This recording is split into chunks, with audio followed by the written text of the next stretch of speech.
'cause I love this land. It takes my breath away.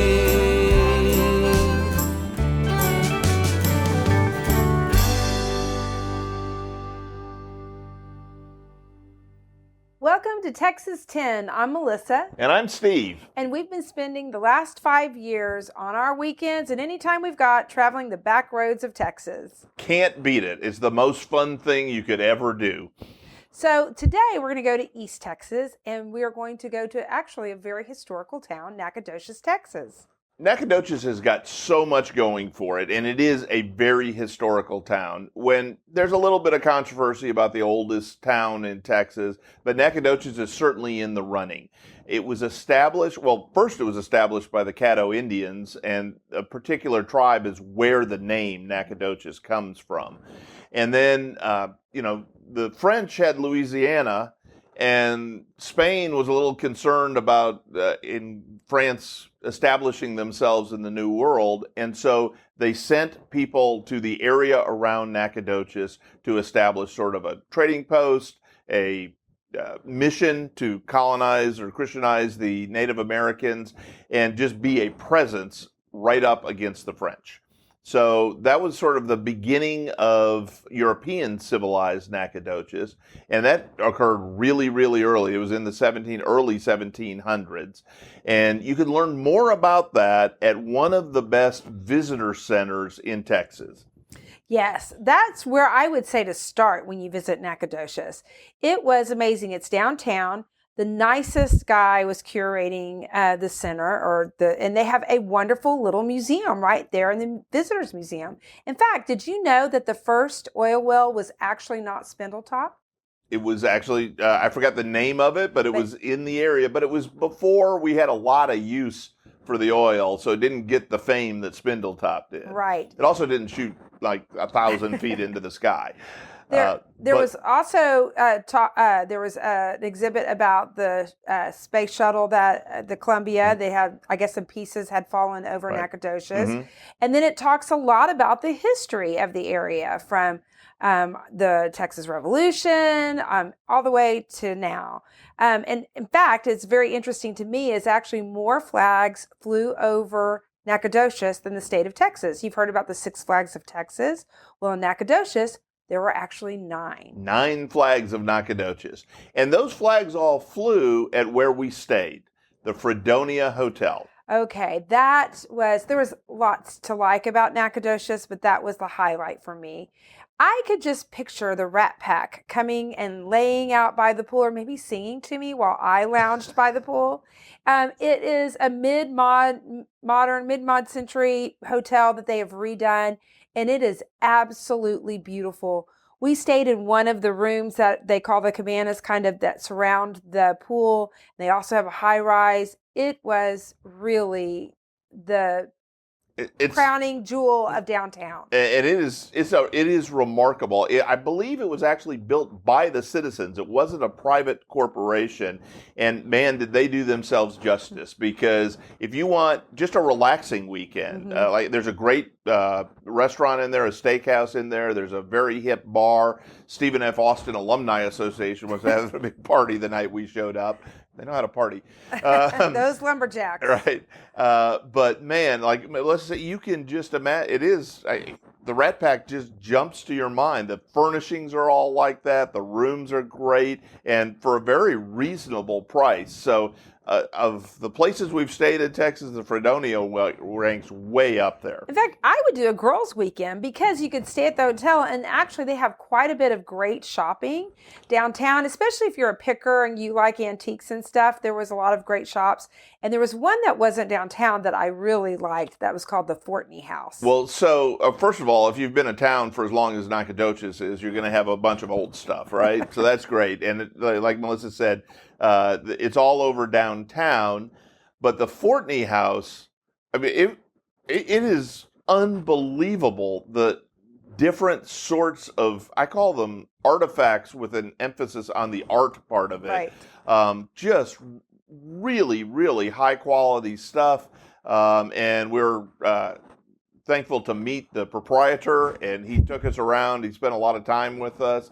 And man, if you're a picker or if you're in the midst of a decorating project, it's worth a trip to Nacogdoches just to go to the Fortney house. I mean, it's a big house. Yes. He's got garages in the back of it full of stuff. So all beautifully displayed and really high quality stuff. And it turned out he was right to spend some time with us because we left our wallets were a little bit lighter. A little bit lighter, and you have to have some time there. The other thing is when you go downtown, you start thinking about breakfast. Dolly's Diner. Dolly's Diner. Oh, that was a man. highlight for us, too. So Dolly's Diner, we've been to I don't know how many cafes and diners throughout Texas, and they all have their unique attributes. I'm going to stake the claim for Dolly right here that Dolly's Diner has the best home fries in the state of Texas. The best. And they also had some local artists that were really great. It was a teacher who had retired, had some of his work displayed, and there was several that I really loved. So it was a fun little place. And then downtown also, it's got the old red brick streets, which are very cool. And they also have these statues all over town. My very favorite was the Storytellers. Right. And so the Storytellers were 3 or 4 guys, I think there was 4, that told a lot of stories. And there's a description of the whole history by there. But they're really remarkable pieces of art. And so the Storytellers was great. My favorite was Running to the Fight, and it honored the people that had died in the Siege of Bear and at the Alamo. And to sort of demonstrate how important the Nacogdoches was in early Texas history, 10% of the defenders of the Alamo, the actual defenders that were there on the last day, were from Nacogdoches. There's 19 men that are listed there. And so Nacogdoches was a leading sort of center of Texas, and the statute is obviously men running to the fight. It commemorates that. But they're all over town, these statues. It's also interesting to know that Nacogdoches has the site of Sam Houston's first home.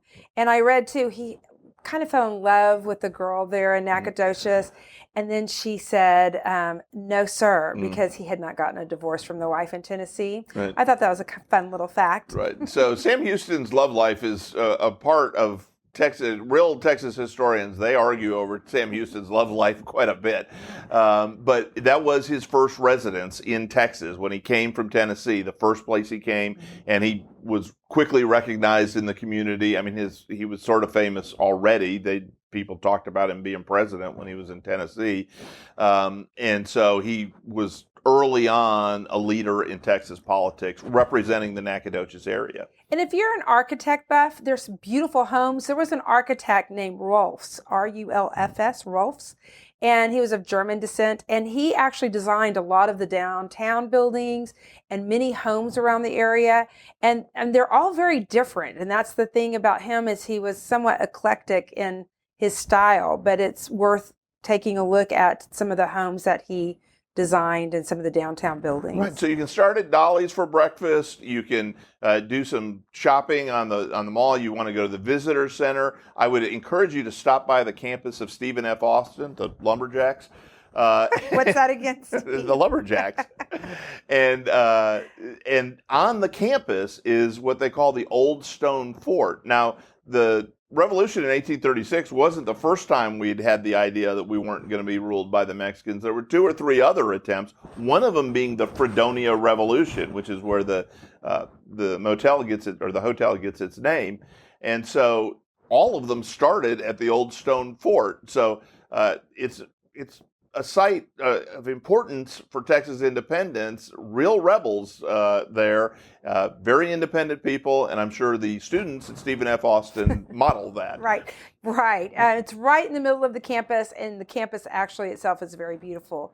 And speaking of the Lumberjack students, we played with them a little bit at a dance hall. That was a lot of fun. So the Bonita Creek Dance Hall is, I forgot exactly who we saw there, but he was really good. He was really good. We've talked a little bit of the difference between dance halls and honky-tonks. It's a big dance hall, which reflects the fact that there's a lot of Stephen F. students that like to go dancing, I think, and locals. But man, we had a great time. It's a traditional dance hall. Great stage, great acoustics, plenty of room to dance, plenty of room to drink, just perfect. It is a lot of fun. Mhm. And it's also known as the garden capital of Texas. Right, It's and- really beautiful everywhere you go. And so because it is in southeast Texas, you get the lush, you have plenty of water, you got great soil, and so you get great gardens out of it. So you've got natural beauty, History. you've got history, you've got architectural beauty, all from, the German influenced houses to this great mid-century modern hotel. You've got the best home fries in Texas. That's enough by itself. And so, man, there's a lot of reasons to go to Nacogdoches. So we hope you will explore a little more of Texas and continue joining us on Texas 10. Like us, subscribe to us, go to texas10.com, learn more about where you can go in Texas. It's great seeing you. Keep coming back. Bye. And I love this land. Oh, it takes my breath away. From the Palo Duro to the Gulf Coast Plain. From the heart of the hill country to the piney wood shade. I love this land. It takes my breath away.